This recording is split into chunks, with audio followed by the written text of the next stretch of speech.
What's up, everybody? I'm with the new game here, the Waters Above Prelude. Anyways, I have no freaking idea what this is about, but it looked like a visual novel with a bunch of cute anime girls, and I was like, alright, well, I guess I'm gonna play that. And the first thing I noticed when I went into options was there's a graphic novel mode and an adventure novel mode, and I'm not sure what really is the difference between the two. I mean, it says lay out the adventure game mode versus graphic novel mode. What is that? I guess we'll find out. But another thing is I don't see like a start button. I think we just literally choose one of these four people here and just go right in. Now, is this a dude? I don't even know. Remind me, Water Hyacinth, Lianan, and Garden of the Jealous Things. Huh. I personally, I'm like really leaning with these two, but I guess we'll start left to right. What is this left option? Is this a male or female? I think it's a female. She's not very developed, but that's cool. Lying in the dirt feels pretty good. Mary wouldn't like it. I know her.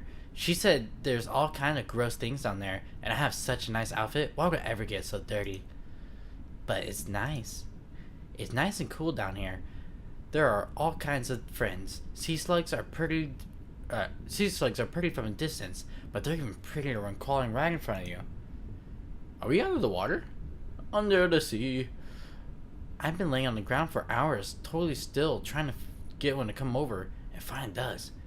It's so pretty, it's covered with dozens of neon pink tentacles that swirl around it, and the water as inches long as the seafloor. I don't move and it comes closer and closer until it finally crawls on my outstretched hand. I can barely feel it's there. It's so small and soft, it feels like it doesn't even weigh anything at all. Apple, that's disgusting. Please put that thing down. It's Mara! I've been waiting for her all day. I jump to my feet with the sea slug still in my hand and rush over to her. It's not gross, it's friendly. It's pretty and swirly and even has a crown, just like you. This one's the queen. I hold it to her, but I can tell she doesn't like it, and she backs away a little bit. They all have crowns. Well then, all sea slugs are queens, Mara. She's frowning, but I can tell she's trying her best not to smile. She does this a lot. I can tell she's trying to be stern with me, but she's not very good at it. She sighs. It means I've won. I'll look up at the jellyfish crown resting on Mara's head. She loves it. I can tell she does too, because I've seen it. Oh god, I can't read today. I've never seen her without it. Or maybe it's attached to her head. Whoa! I'm saying a lot of things. Woo! Mara smiles and bends down so we're face to face, and then she puts a hand on my cheek. The only possible way you can get cuter is you put down that slug. I huff. I don't want to have to choose. I'm cute, but the sea slug's cute. Together we wouldn't be like the cutest thing imaginable. But it's not like I can disappoint Mara. I kneel down and let the sea slug go. When I stand up, Mara's smiling. It's so warm. It makes me feel so safe. I love it when she smiles at me. And to answer your question, of course I don't breathe with my crown. It's just how it looks. She smiles again, but she's biting her lip, so it's time. So this time it looks a little nervous. Maybe she's being self-conscious? She shouldn't be. She looks really good in her crown. She's gotta be the prettiest sea nymph there ever was. I bet everyone else is jealous of her. I don't get a chance to tell her that though, because she breathes in really deeply, and when she exhales, her face is determined. Like she's just deciding on something. If it's okay, I would like to ask some questions now. It's essential to answer me as honestly as you possibly can. She's looking directly in my eyes. I think this is really important to her, so I take a deep breath just like she did, and I try to exhale to make a face as determined as she was. I don't think it works though, because she breaks into a smile. Alright then. She sounds like she's trying to hold back a laugh. Am I supposed to be an animal sometime? There's like sea stars on my shoulders. I don't know. She sounds like she's trying to hold back a laugh. She's better not wanting to laugh at me. I wasn't trying to be funny, so it's not allowed. Eventually, the serious expression returns to her face, and she puts both her hands on my shoulders. Apple, I need you to tell me how you got like this. Like this? What do you mean? I look down at myself and I don't get it. My clothes aren't dirty, Mara. I promise. Not even really real, so I can roll around on the ground as much as I want. And it's not a problem. You don't need to worry. She shakes her head. I don't mean it like that. Do you remember when you were born? The shape you had? That's how every other star is. They all look like that all the time. Oh, so maybe I am a starfish. That's why they need us to take care of them. But you're different. Why are you different? Her voice is trembling a little. When she speaks and her eyes are glistening. Not with tears, right? I don't want her to cry. It seems almost scared though, but I'm not sure what would be scaring her. Mara, are you okay? I'm okay, I promise. I just need to know how you got like this. Her brow is scrunched up, and she's holding onto my shoulders really tight. I can tell she wants me to know how important this is to her. And if it's that important to her, it's important to me too. The only problem is, I don't really know. I hear lots of voices from the other stars all the time. Old stars, young stars, stars who have been passed away, and even stars that haven't been born. They tell me all kinds of things. They're always talking to each other, to themselves, to me. But it's hard to make sense of any of it. And I don't ever think of anything when I about why I can change my shape. And I don't really know how to ask them questions back. Every time I try, either they can't hear me or they pretend not to. Mira's looking at me and waiting. She looks sure I can answer. I don't really know. I'm sorry, Mara. I just woke up like this. I didn't do anything special. And I don't think I'm anything special. Mira's disappointed by this. She looks away from me to the ground. I don't want to disappoint her. But it's great, isn't it? It's so much freedom. It's so much more fun. I can run, I can jump, and I can do a cartwheel. Woo! I mean, I can't do a cartwheel. Not at least not yet. I don't try now because I don't want to fall on my face in front of Mara. That would be really embarrassing. All I need is a little more practice. And I can laugh. I love laughing. And it sounds really cute when I do it too. Hehehe. I can do this. I run up to Mara and wrap my arms around her neck. And I strangle her. She seems surprised for a moment. Then she hugs me too. It feels so safe like this. It reminds me of all the times that Mara hugged me before. And now I can hug her back. I don't care why it happened. I'm just glad it did. I love you, Mom. Aww. Oh. Mara pulls back and looks at me. Honestly, I'm not sure what that word means. I only know it from the stories Mara used to tell me. And I know she really isn't, but I don't have a mom. No star does. If any star was gonna, then it would be me. And my mom would be her. My face is hot, but I don't have anything to be embarrassed about. She must think that it should be embarrassing either, because she just smiles and kisses me on the forehead and stands up. Only have one other question for you. I nod, and I hope to be able to answer this one better than the last. Why did you do it? Why did you release all those stars? That was easy. I wanted to be free. Just like I am. It's so much fun. This is the way it should be. I just wanted them to be able to smile like I can. I want to make everyone smile. That's what I want most.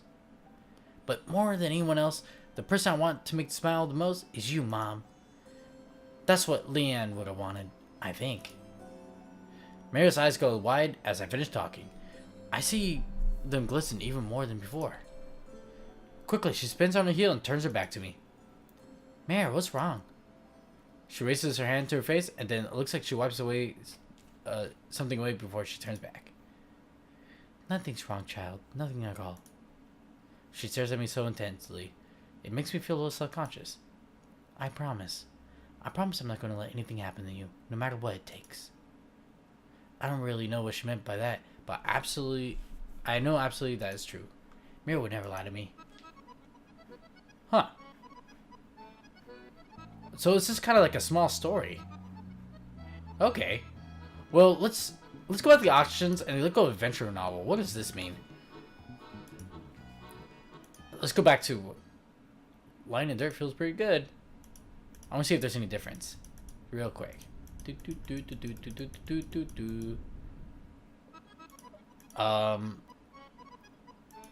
Huh.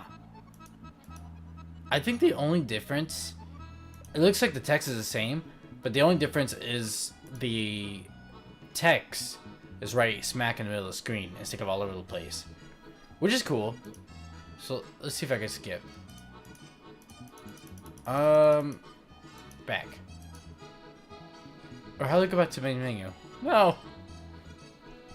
I don't know. I don't know what I'm doing. Preference. Title. Yeah. Let's do that. Yay. Okay. So, I guess I'll do the second one. I'm drumming my fingers on the table. Well, the couple next to me gives me all kinds of glares. But what do they want from me? I'm nervous. I mean, they've been talking about the weather for at least 15 minutes now, so it's not like I'm distracting them or anything important. If anything, I'm doing them a favor, giving them an object of mutual annoyance. That's a lot easier to bond over than, well, gee, the weather sure is nice lately, repeated over and over ad nauseam. They owe me a thank you at the waiting.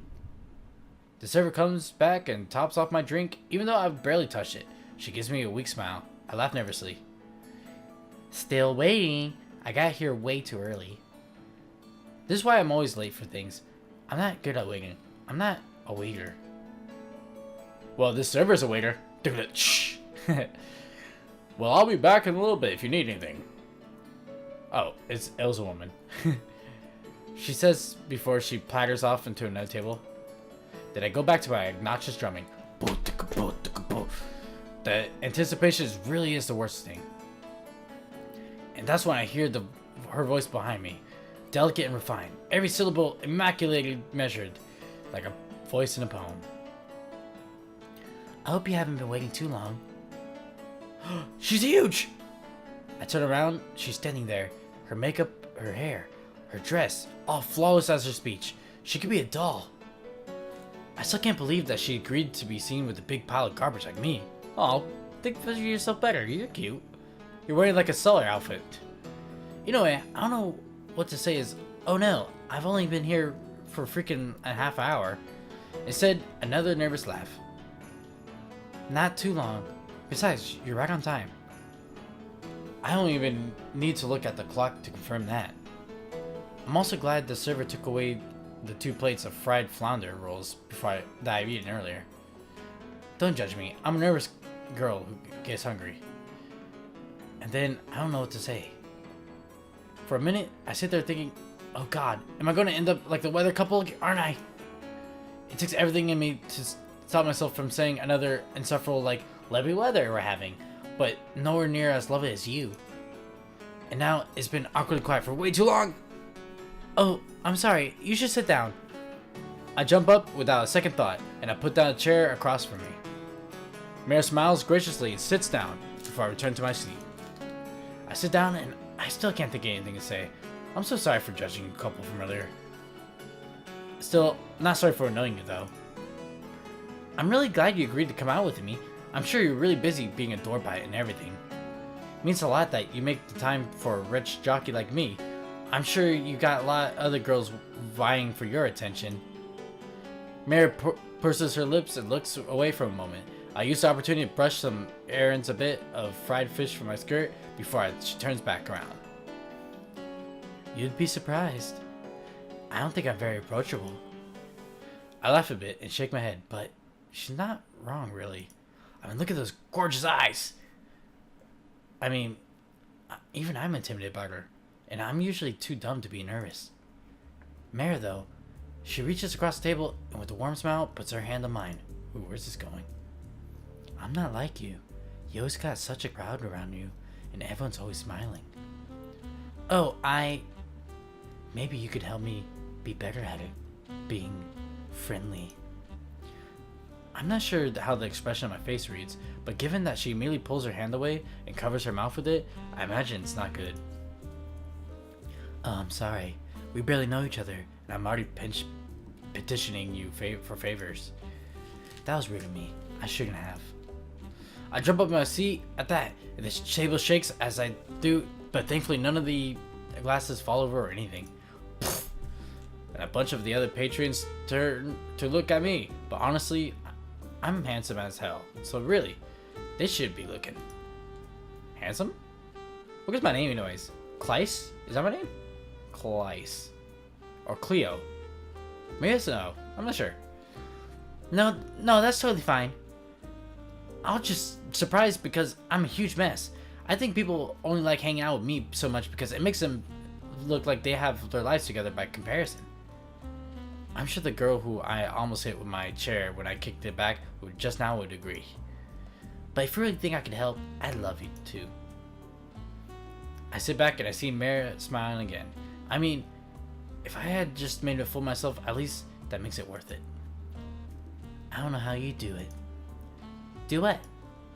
She waves her hand to her side, gesturing to the people, just finally turning back from with an aristocratic aloofness that doesn't fit the insecurity of her words. Deal with it. Being the center of attention like that.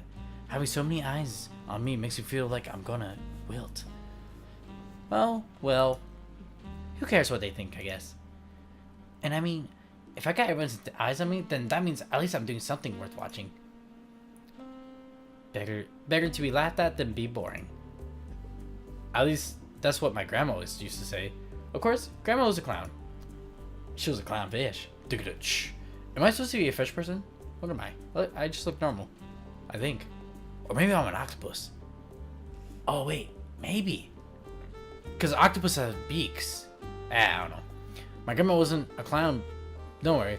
It was a joke. She was a clownfish. I already called the joke before she said it. Okay, she wasn't a clownfish either. Mara just bites her lip and averts her eyes. It makes me wish that I've actually ended with a bad clownfish joke. I start to say something, probably obnoxious, to bring her smile back, but that's when the server reappears at our table. I'm not sure whether to be relieved or annoyed. Are you ladies ready to order? I look at Mara. I definitely haven't given her a chance to look at her menu, but she orders without a second hesitation. I mean, there's only like 2 restaurants in this town, so she probably knows what she likes. Then the server turns to me. Yeah, can I get a plate of fried flounder rolls with the spicy squid ink dip? The server narrows her eyes at me knowingly. Listen, if a girl wants to eat 3 plates of fried fish rolls in one sitting, that's her prerogative.